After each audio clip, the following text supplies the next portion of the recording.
प्रधानमंत्री मोदींनी ज्याला नॅशनल क्रिएटर अवॉर्ड दिला असा रणवीर अलाहाबादिया आता त्याच्या वक्तव्यामुळे एका कॉन्ट्रोवर्सीमध्ये अडकलाय। तर रणवीर अलाहाबादिया सध्या समय रैनाच्या इंडियाज गॉट टॅलेंट मध्ये आला होता। रणवीर हा त्याच्या पॉडकास्टमुळे आपल्या सर्वांमध्ये खूप प्रसिद्ध आहे। त्याची आजपर्यंतची जर्नी खूप मोठी आणि खूप इन्स्पिरेशनल आहे आणि बऱ्याच लोकांनी त्याला पाहून आपलं कॉन्टेंट क्रिएशन सुरू केलं। पण त्याला आज त्याच्या सोशल मीडियामुळे सगळ्यांची माफी मागावी लागली। याचं कारण आहे डार्क कॉमेडी।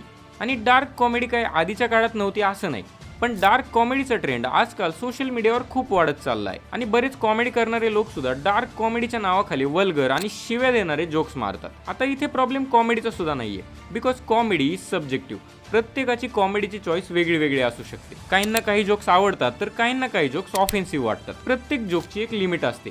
त्याचप्रमाणे डार्क कॉमेडीला सुद्धा एक लिमिट आहे आणि जिथे एक स्पिरिच्युअलिटी प्रमोट करणारा आणि पॉझिटिव्ह कॉन्टेंट क्रिएटर अशी लाईन क्रॉस करतो तेव्हा पब्लिक त्याला निगेटिव्ह रिॲक्शन नक्कीच देणार। आणि आजकाल तुम्ही पाहिलं असेल की कूल बनण्यासाठी लोक डार्क कॉमेडीचा वापर करतात, पण त्यांना हे माहित नसतं की एका डार्क जोकची योग्य जागा कोणती आहे। तुम्हाला याबद्दल काय वाटतं हे कमेंटमध्ये सांगा।